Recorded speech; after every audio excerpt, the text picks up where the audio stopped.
You will hear a new student, Stefan, talking to an assistant, Anna, at the student union about his membership. You now have 30 seconds to read questions 1 to 6.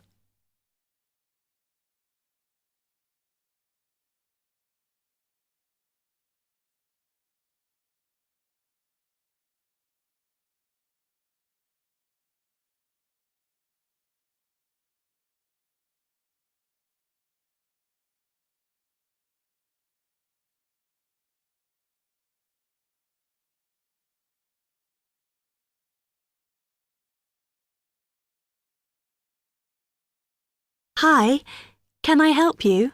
Yeah, I hope so. This is the first time I've been down to the union.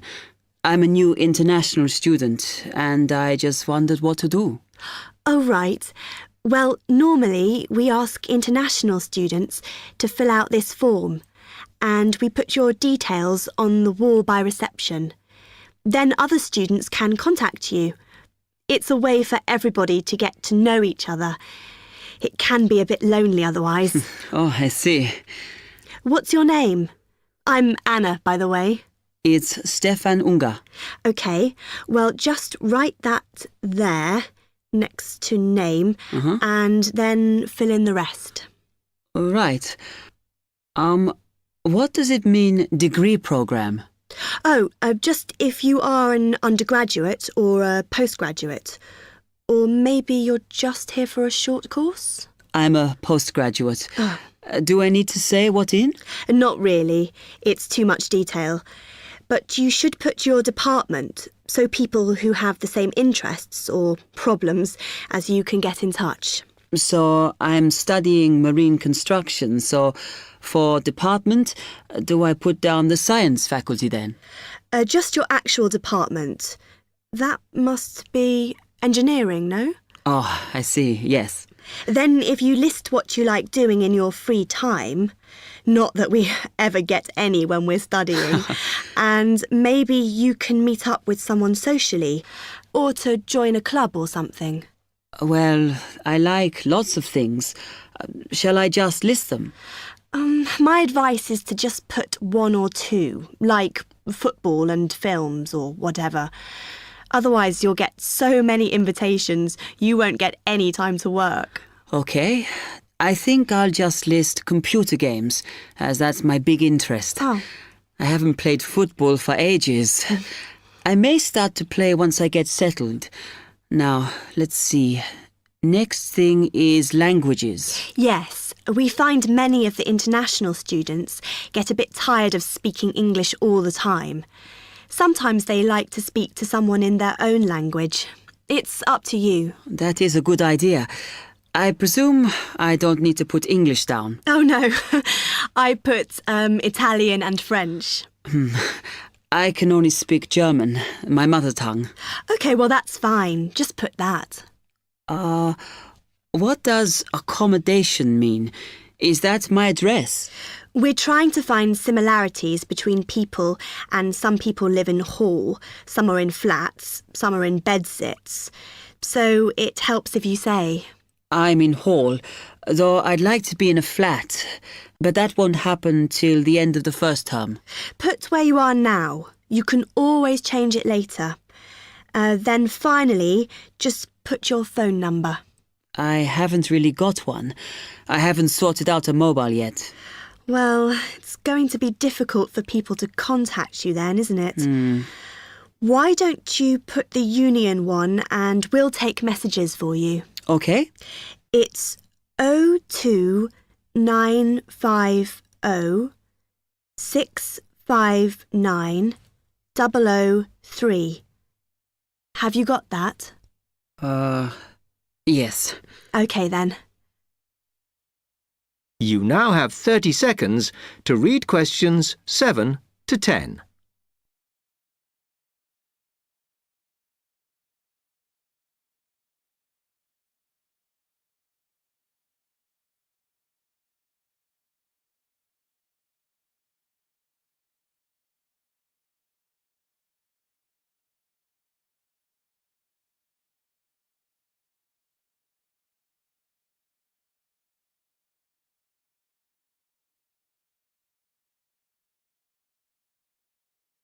Oh, I had a couple more questions about the services you've got here. It says there's a photocopier here. Yes, you need to get a card from the shop, and then it's available to all students in the mornings. The union uses it after 1 p.m. Okay. I see also the union organises loads of events. Are they always held here in the union building? It looks big enough. If you're interested in something, you should check the poster or our website. In fact, we normally use the Round Theatre, opposite the conference centre for most events, because the sound system is better. Right, I'll do that. Also, I wanted to hire a van. Can I do that through you? No. You need to present a case, really. They're not just available for hire to anyone. The president said we have to limit who is allowed to hire them. The person you need to see is the transport secretary. She's on the 2nd floor. Okay, thanks.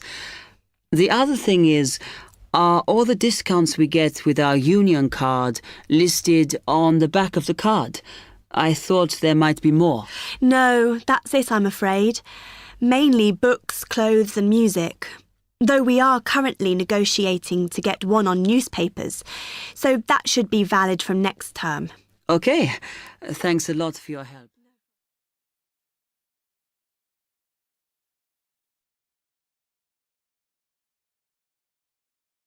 That is the end of part 1. You now have half a minute to check your answers.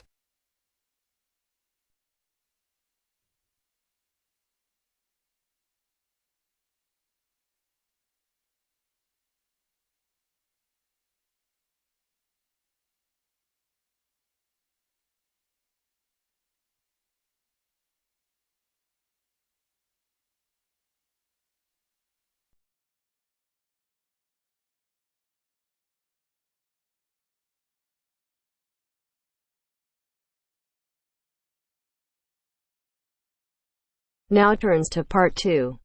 Part 2. You are going to listen to a talk about au pairs in the UK. First, you have some time to look at questions 11 to 15.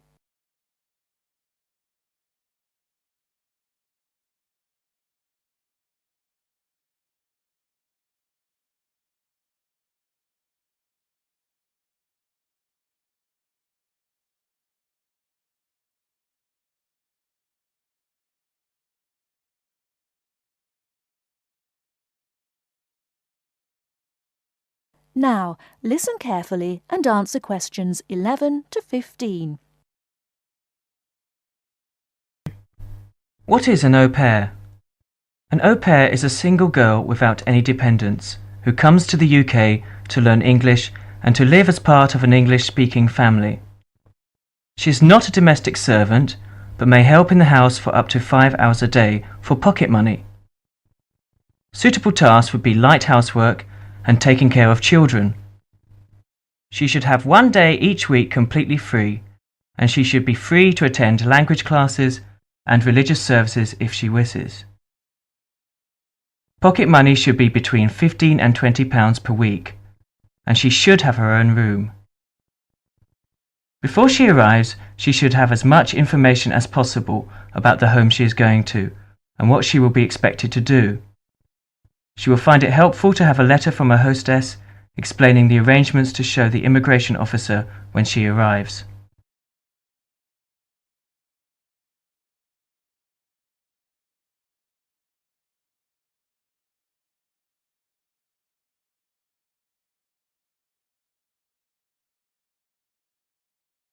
Before you hear the rest of the talk, you have some time to look at questions 16 to 20.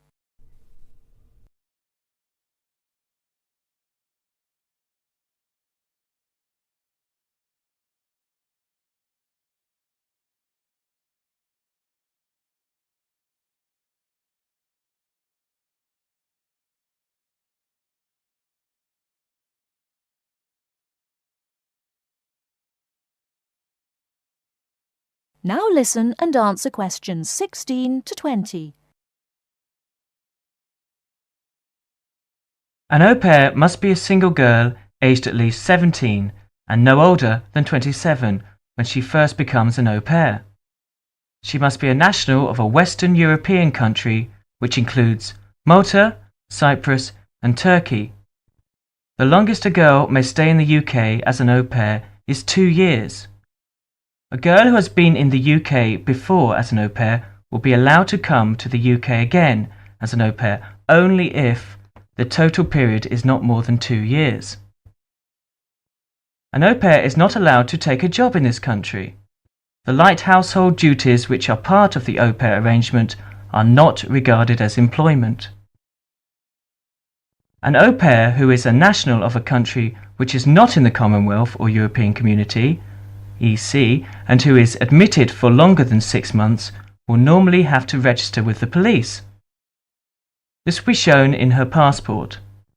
She must take her passport and 2 passport-size photographs to a police station. She will have to pay a fee, about £25. If an au pair wishes to stay longer than the time stamped in her passport, she may apply either by post to Luna House, Croydon, or in person at one of the public inquiry offices. If she applies by post, it is a good idea to send any valuable documents by recorded delivery post. She should apply before the time limit on her permitted stay runs out. She must show that the arrangements are still those of an au pair. She may change host families during her time in the UK, providing that the new arrangements are also those of an au pair. That is the end of part 2. You now have half a minute to check your answers.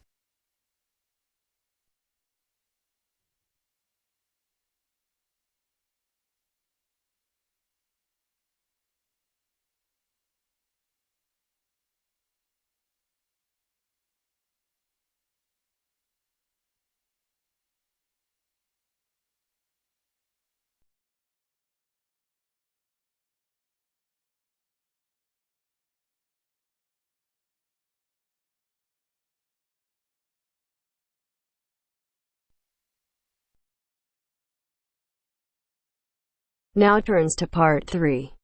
Part 3. You will hear a conversation about plans for a university sports centre. First, you have some time to look at questions 21 to 26.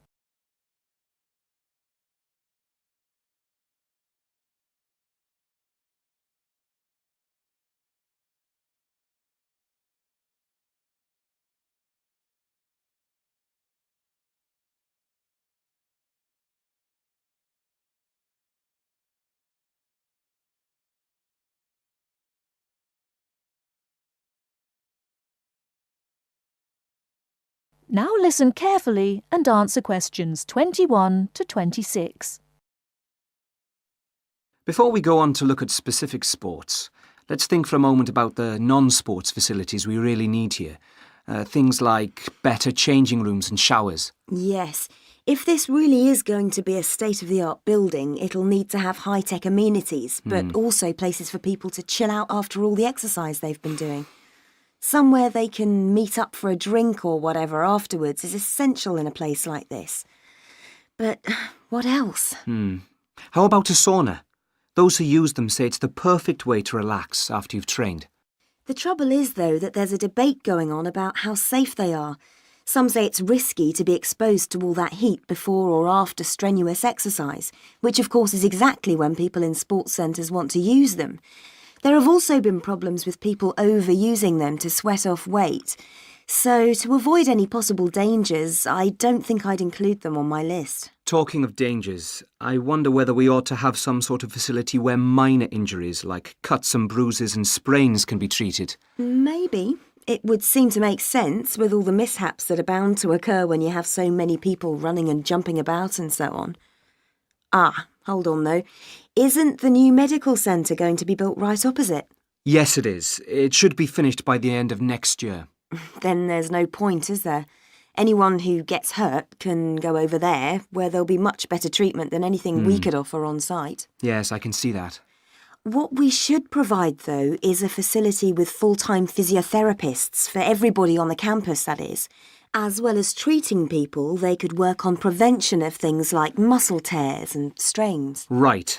And something else the new place ought to have, also as a way of preventing injuries, is somewhere to test just how fit people are before they start lifting weights or running long distances and so on. Yes, I was going to suggest that. When I was at the Newport Centre, they put me on a static bike to check out my cardiovascular system.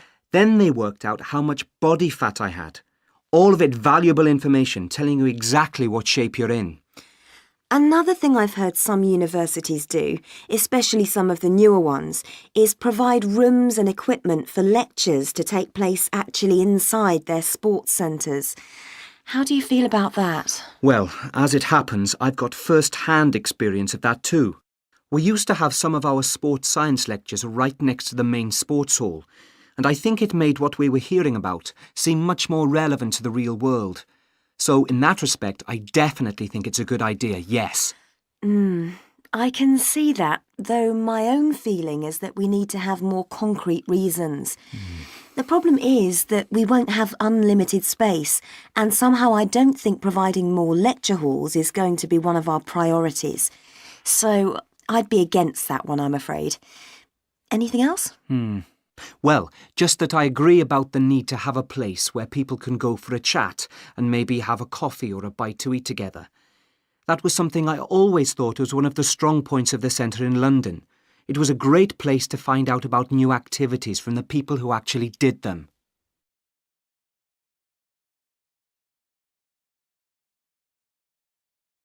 Before you hear the rest of the talk, you have some time to look at questions 27 to 30.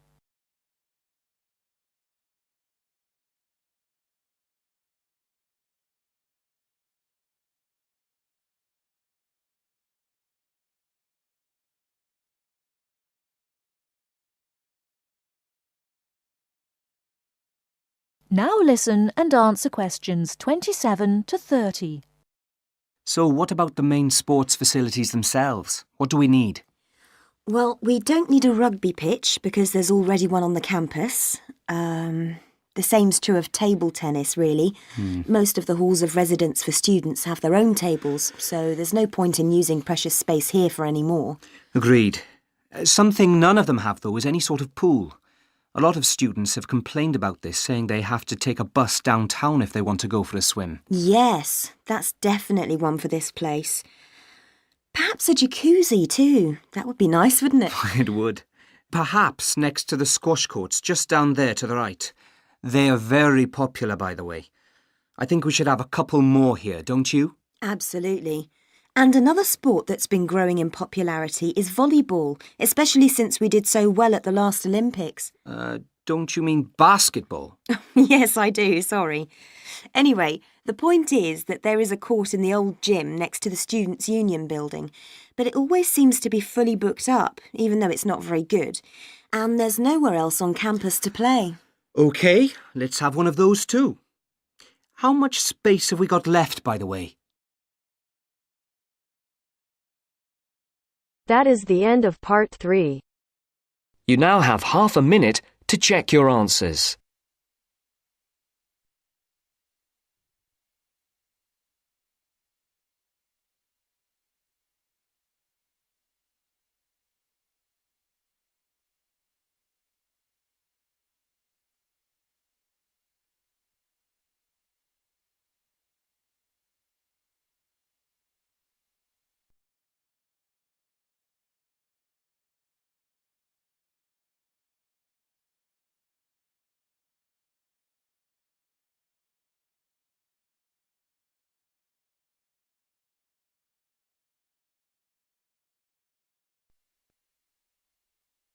Now turns to part 4.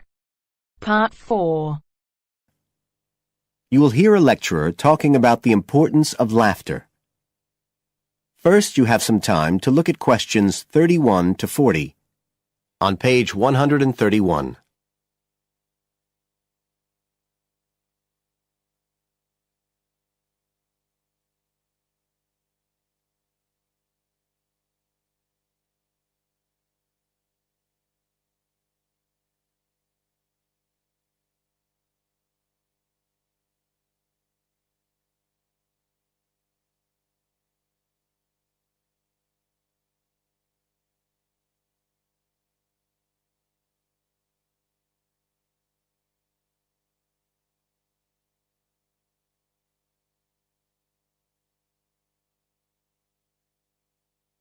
Now listen carefully and answer questions 31 to 40. Good afternoon, everybody. And in our second talk on social psychology, I want to look at the role of laughter in our lives, something that usually gets everyone smiling from the start. So, first of all, I'll start by looking at the actual nature of laughter. Well, when someone laughs, you've got movement of the muscles of the face and the chest, and you've got sound formed when the air's forced out of the body as part of this process. So we're talking about a physical activity. But obviously, other things are involved as well, and this is where it gets more complicated. Laughing isn't something that you normally decide to do, so it's not voluntary behaviour like ordinary speech. Instead, it's regulated by our instincts, rather like the singing of a bird or the roaring of a lion. And once you start to laugh, it can be quite hard to stop. That's not always under your conscious control either. But why do we laugh? Because we find something funny, most of us would say. But in fact, it appears that laughter has little to do with jokes or funny stories. Only about 10% of laughter is caused by things like that. One suggestion is that human laughter may have originally started out as a shared response to signal relief at the passing of danger. And it's true that even these days, laughter's rarely an activity carried out by an individual on his or her own.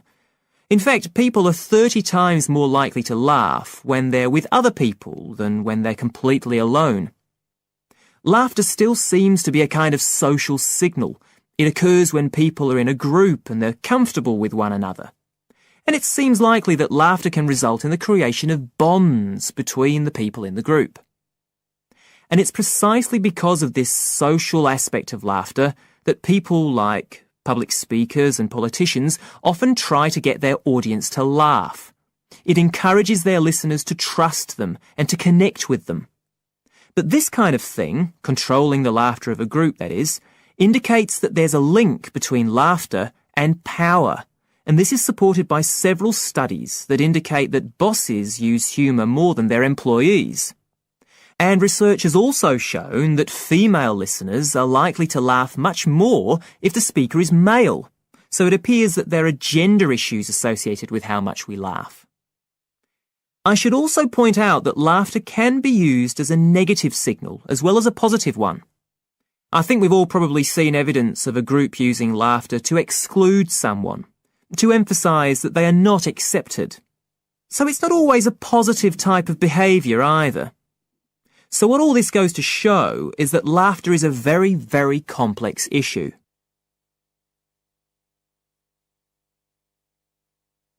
It does appear, however, that laughter has definite benefits.